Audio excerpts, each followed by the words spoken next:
Hello, and welcome to Change the Face of Yoga, teaching toddlers through golden oldies. I'm very excited to be talking to lots of yoga teachers who will explain their passion for teaching yoga to students with different ages, physical fitness levels, wellness levels, and different goals. They will explain the benefits of yoga for these students and will be including teacher tips and pose modifications.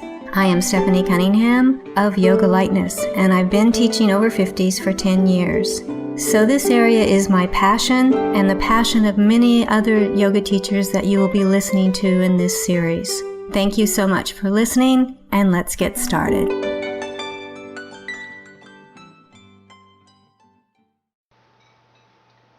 This is episode 002 of Changing the Face of Yoga. We're talking to Rachel Zinman about diabetes today. Today we have a wonderful guest, Rachel Zinman. Rachel was diagnosed with type 1 LADA diabetes in 2008 at the age of 42. She's been doing yoga since the age of 17, and she still practices, and she's teaching other teachers and beginners alike in workshops, trainings, and retreats internationally. She is a mother, award-winning musician, and published writer. Her blog on Yoga for Diabetes was listed as one of the best blogs for January 2016 by Diabetes Mind. And she's produced several other articles for other publications on diabetes. Thank you, Rachel, for joining us today. Hi, it's great to be here. Great. I've looked at your blog and your website, and I was very taken by a statement that you made in your video, which was that when you first realized that you might have type 1 diabetes, you were sure that you could cure it with your healthy lifestyle, which of course included yoga. And yet later you had to start taking insulin.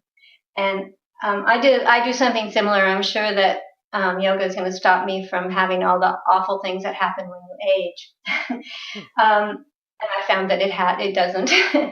So what does that say about yoga, that we think that it's almost a cure-all for everything? I think it's a bit of a misinterpretation of the meaning of yoga. You know, that we see yoga as some sort of a process or a path. And this is something that I really had to come to terms with in my own life after the diagnosis, was that yoga isn't really a process. Yoga is actually the nature of who we are. And to understand the depth of the meaning of the word yoga, you know, yoga means oneness. It doesn't mean steps along the road. And understanding what oneness is, you know. So for me, it actually took me to study more the Upanishads and the traditional meanings of yoga through the sacred texts, rather than just, you know, my interpretation of it as a physical practice. But having said that, I think yoga really does, as a practice, enable you to, you know, rejuvenate the body and support the body to really, you know, be as well as it can be, considering that you're living with a chronic condition or you're dealing with aging or anything like that. Okay, that's a beautiful thought. I really enjoyed that, because I'm still dealing with, no, it doesn't really stop you from aging, even though I would really like to. Could you first explain type 1 diabetes? I'm sure that we all have some general information about it, but it would be good to be more informed, I think, before we go on with the conversation. Okay, so type 1 diabetes is an autoimmune condition. They don't really know how it comes about. I mean, this is the biggest sort of mystery in terms of this chronic illness, because they don't know how it happens, why it happens, and there really is still no cure. But basically what happens is it's an autoimmune disease which attacks the insulin producing cells in the pancreas, which are called beta cells. So we all have these cells which produce insulin, and insulin is used to bring the energy from food, which becomes glucose. It's like the glucose, the energy has to enter into the cell in order for the body to utilize the glucose and work properly. So these beta cells are very, very important because they produce the insulin. Now, what happens with type 1 diabetes is that something starts attacking the cells, these beta cells, and they start to die. And then you no longer produce insulin. So your pancreas is still working, but you're not producing the insulin. And so the buildup of glucose in your system just increases and increases and increases. And when you have more glucose in your system, it sort of acts like a corrosive, and it starts to, affect the small blood vessels in the body. It starts to affect the organs, and, creates a lot of complications. Yeah. Okay. Thank you. That's very helpful. You talked about insulin sensitivity. What is that, and how does yoga address that? Okay, so, insulin sensitivity, now it's very interesting because, there's type 1 diabetes and then there's type 2 diabetes. Now, type 2 diabetes is slightly different in that it's not an autoimmune condition. It's actually a condition where the body has gotten to the point where it resists the insulin that's being produced. So the body still produces the insulin, but the cells resist the insulin. As I said, the insulin is it's like a door which allows the glucose to come into the cell. But if the body is resisting the insulin, the cell becomes a shut door, and you can't get that insulin into the cells. So insulin sensitivity, first of all, increasing insulin sensitivity is all about stopping that insulin resistance. So the muscles are amazing because when the muscles are moving and working, they act like insulin and they reduce the amount of sugar that's in the blood. So when you get your muscles active, it increases your sensitivity to insulin, and then the cells are more likely to take the insulin into that, blood cells, so that then it can help to reduce the level of sugar in the blood. Wow. Well, that's fascinating. I've never heard that one before. I mean, that's really helpful. Thank you. Unfortunately, since I teach seniors, I'm amazed at in the 10 years I've been teaching how much diabetes has increased in that population group. I didn't used to see it very much at all, and now I'll have 2 or 3 students every class that have it. So it's becoming much more prevalent, I think. So this is a very important podcast, I believe. You said that your yoga practice really helped you with the stress of having type 1 diabetes. Can you expand on that statement? And is that one of many benefits of yoga for diabetes, or is that the best one?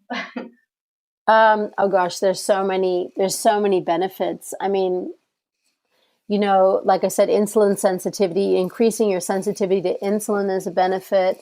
You get your sleep habits really are changed. So you sleep better when you do yoga because, again, it's, releasing the stress out of the system. It's a great stress reliever. It's helps promote weight loss. Because, you're basically focusing on your breath and moving, and breathing and moving is fantastic, again, for, just getting the heart rate up. It improves memory.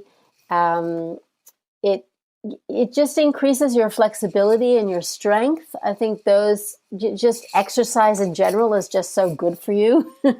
So I think it helps in that way. I mean, any of the benefits of yoga are going to help you if you're living with any type of diabetes, really. Okay.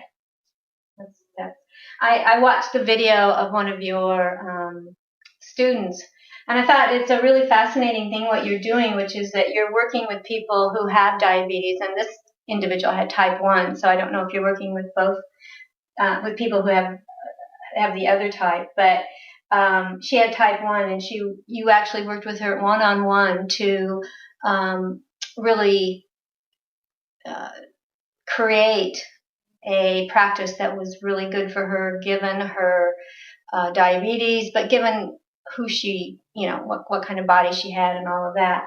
And and then she got a video that helped her. But what I really liked about it was that you first worked with her, so she knew how to do it. I think there is a little bit of danger in videos with people who don't quite know what to do with yoga.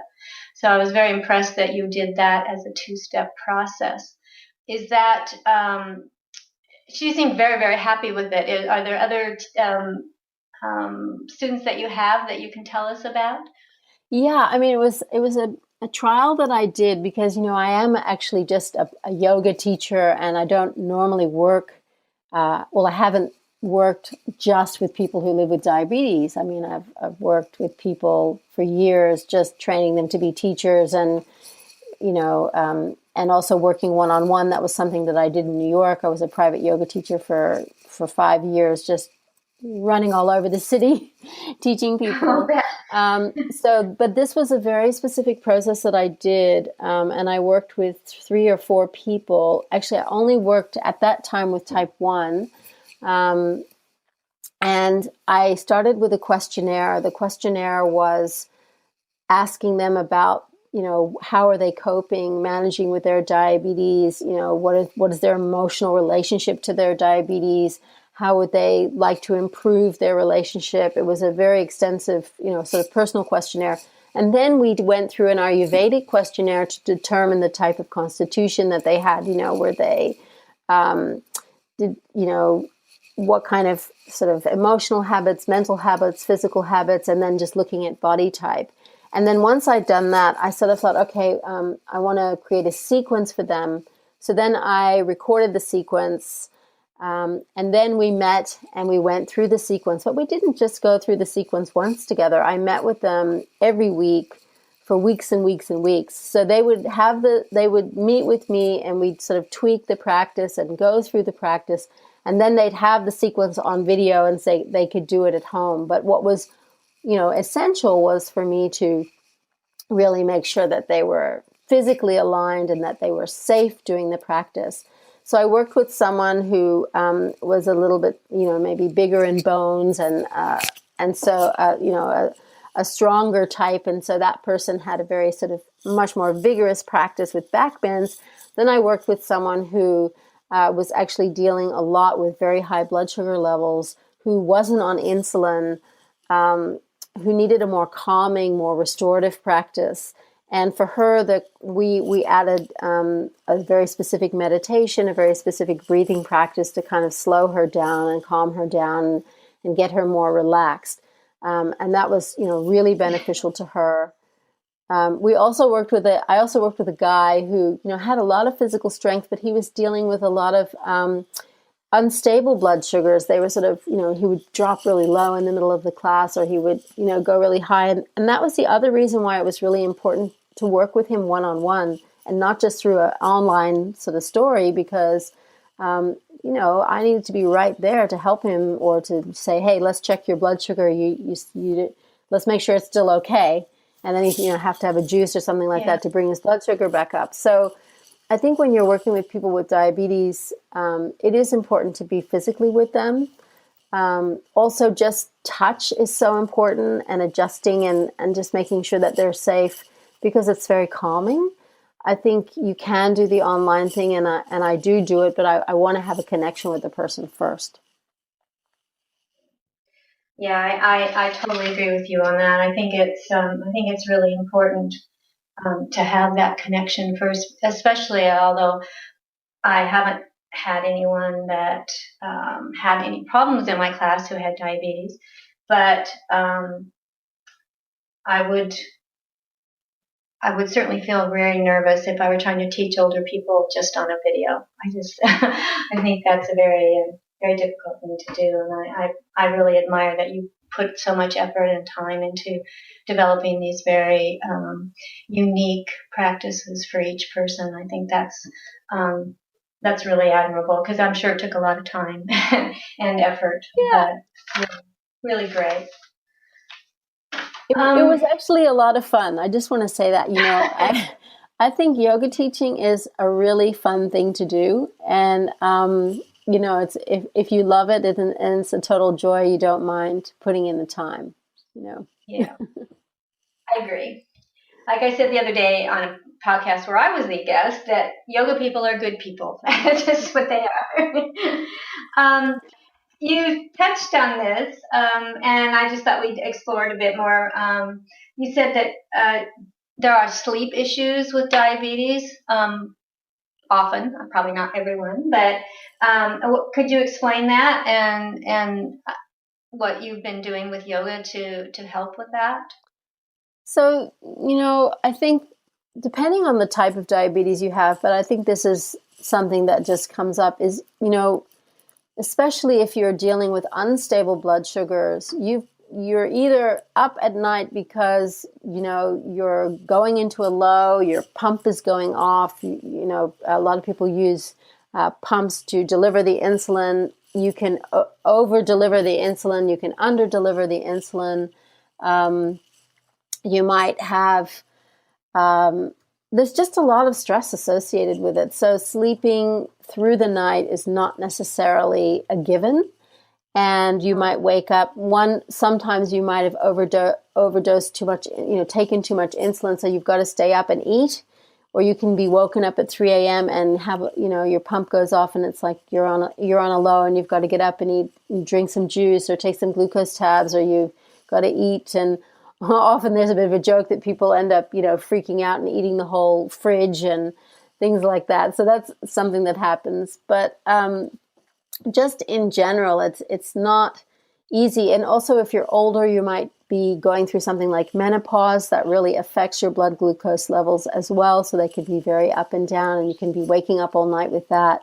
So I think, the big thing about yoga is that yoga is about the combination of breath and movement. It's not just physical exercise in the sense that you're just moving the body. You're actually also taking the breath and marrying it to the movement so that it's a continuous flow. And when you do that, it literally calms the nervous system. It brings you out of that fight or flight, which is what's waking you up all night, is the body isn't naturally relaxed. You're in your fight or flight.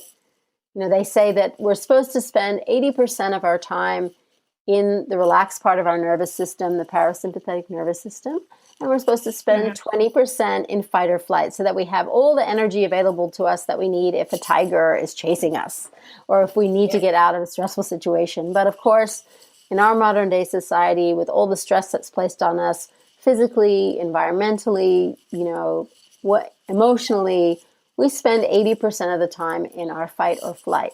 So that is obviously going to spill over into our sleep time. So what yoga does by marrying the breath to the movement is it calms the nervous system down, and it trains the body to kick in that parasympathetic nervous system more often. And I think that's what really helps promote sleep. And also I think, another thing is that the yoga practice is not just ha, it's not just physical. They call it hatha yoga. It's also ta, it's moon. So that's our forward bends. It's it's the stretching. It's yin yoga. It's restorative yoga. It's all those fancy names that we've given the yoga where we're kind of just lying around and relaxing. The part of the practice that's like that. Yeah. Which is a really good part of the practice too, I think. It's the best Okay. part. Yeah. Often it is, yes.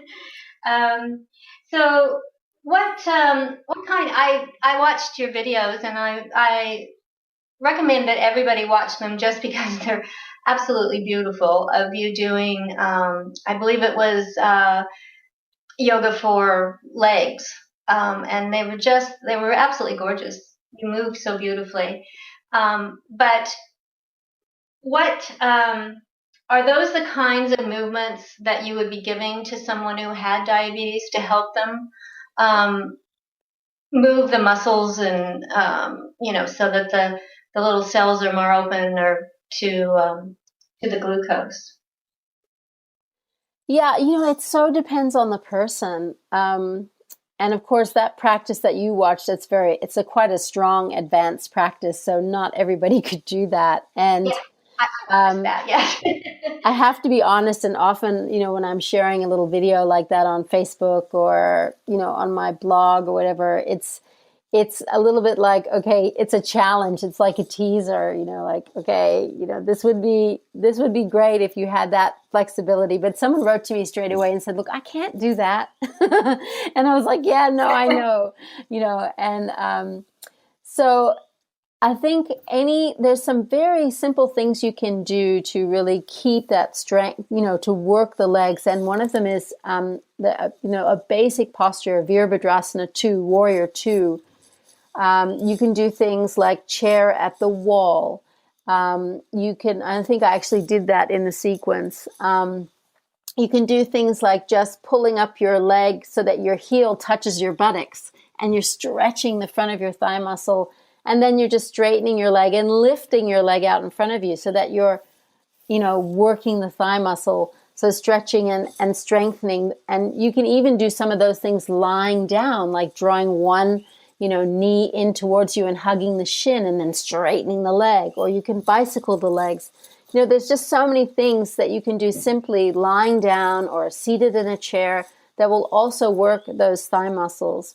So one of my goals is, once I've sort of teased everybody and gotten everybody excited by just showing them something totally, that could be challenging, is also to just create something very, very simple as the alternative to that as well.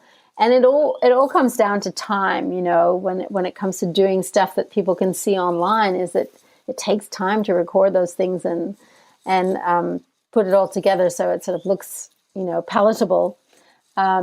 But yeah, there's just lots and lots of ways that you can increase that insulin sensitivity where you don't have to be doing some sort of full-on athletic asana practice. Yeah.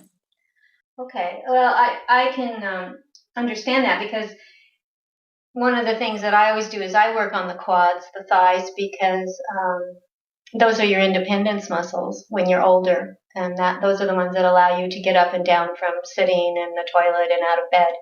And if you don't have the strength in those legs, you will have to have some kind of care. So I do a lot of those things too, and it's good to know that it flows over and would be also good for people with diabetes, because, like I said, we will have 2 or 3 people in the class that usually have either pre-diabetic or have diabetes diagnosis.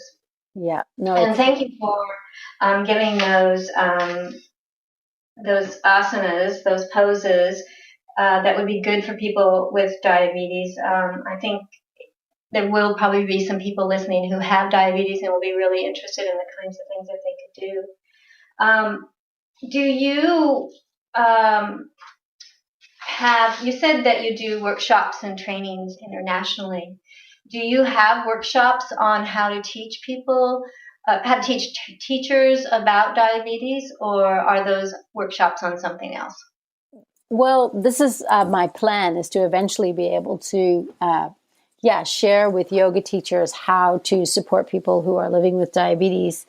Um, I've written a book. The book's going to be published in October 2017, this year. It's not a book for yoga teachers, but I think yoga teachers would love the book because it really explains diabetes from the Ayurvedic perspective, which is the sister science of yoga. It looks at, how to sort of work, like what that person needs. It gives a very specific sequence for what that person needs. So it can be used for people who are living with diabetes type 1 and type 2, and it can also be used by yoga teachers. And then eventually, from the publishing of the book and stuff, I would like to have a, ongoing seminar or workshop for people, very specific. Because I've even just had someone approach me and say, look, I have a lot of people with diabetes who are coming into my class, and, I'd love to have a private with you about how to work with them. And I'm also working on a webinar for Yoga Australia on that topic as well, and I've written articles for them. but I haven't, this for me is a project that, I was diagnosed in 2008. I was in denial for about 6 years. I refused to believe that I even had diabetes. It was a huge shock for me, and I didn't really want to accept it. And then finally, 6 years later, I said, okay, yes, it's true. It's real. It's happening. And then from that point, I started to slowly kind of realize that I might have something to offer to the diabetes community. And then from there, I've wrote the book, and now working with clients who have diabetes, and then slowly. So that's one of my new next goals, is to have sort of physical workshops where people can come and learn from me about what is the disease, how does it work, how can we help them, and that's all sort of coming along the road. I understand. Yes. What's the title of the book? The title of the book is Yoga for Diabetes: How to Manage Your Health with Yoga and Ayurveda. All right. So everybody, did you say October 2017? You can get this book? Yeah, it'll be released worldwide through distribution, and the publisher is Monkfish Publishing. Yeah, and I will just know, basically, if people go to my blog, www.yogafordiabetesblog.com, there's information about the book there. It just says, Yoga for Diabetes book, and people can click there and get on the mailing list and find out all about when it's going to be released and where and how they can get it. Okay, great. Yeah. That sounds good. I think I'll be in line. Cool. I've learned so much just today. I'm sure the book will be wonderful. Okay, so I'm gonna switch you here just a little bit. I really appreciate you talking about your journey with diabetes, and you said that it took you, I believe, 6 years to really accept that you had it. Is that a common response when someone finds out that they might have not only diabetes, but probably a chronic condition of any kind? I think I was lucky because it was such a slow onset. So for a long time, I had the blood tests, and I had sort of, it told me that I had, my body was telling the doctors that I had diabetes, but I wasn't having symptoms. And because I was asymptomatic, it was much easier for me not to accept it, because, my blood sugar levels were not high. They were sort of pretty stable, and I was kind of controlling it. But then it got to the point where my body I started losing a lot of weight. I started getting thirsty. I was up all night, urinating. I started having a lot of fatigue. And then it was like, okay, no, this is not good. And the big thing was that I started having neuropathy in my hands, which meant that my hands were tingling and buzzing all the time that I was touching things. And I went to, and I still thought, maybe it's B12 deficiency. I was just in this big denial thing. And then I went to the neurologist, and he said, well, hang on a minute, your blood sugars are really high, and now you've got the beginning of nerve damage. I think you better, do something about it. So, a lot of people, when they have adult onset type 1 diabetes, it comes on very quickly. Like all of a sudden, they lose a lot of weight, they start urinating, they have all the, they have the fatigue, they feel like, their body feels like sludge. And then, they go to the doctor, and it's like, wow, you need insulin straight away. But because that didn't happen to me, because it was a very slow onset, it was much easier for me to avoid it. Maybe in the type 2 community, and I don't want to speak for the type 2 community because I'm much more keyed in with what goes on in type 1. I think people, they get a bit of a wake-up call. They get shocked because their blood sugars are a little bit higher. Then they go on a radical, they go on a diet, they start exercising, and their blood sugars come back down because the insulin is getting into the cells, because they're, increasing their insulin sensitivity through the exercise. So it's much easier for type 2s to kind of go, okay, well, I've got things under control. Maybe then they go a little bit longer without checking their blood sugars or not worrying so much about it. And that's why there's such an emphasis in the type 2 community for people to keep an eye on their blood sugars and to really not stop testing and see, is my blood sugar going up again? Do I need to go back to the doctor? Do I need to keep an eye on this? Whereas in type 1, because you're insulin dependent, you're keeping an eye on your blood sugar like 15 to 20 times a day. You might even be wearing a monitor on your arm to make sure that your blood sugars are steady, things like that. So it really depends on the type of diabetes and the modicum of control that you have as to whether you're going to sort of be in denial a long time or not. Okay, all right.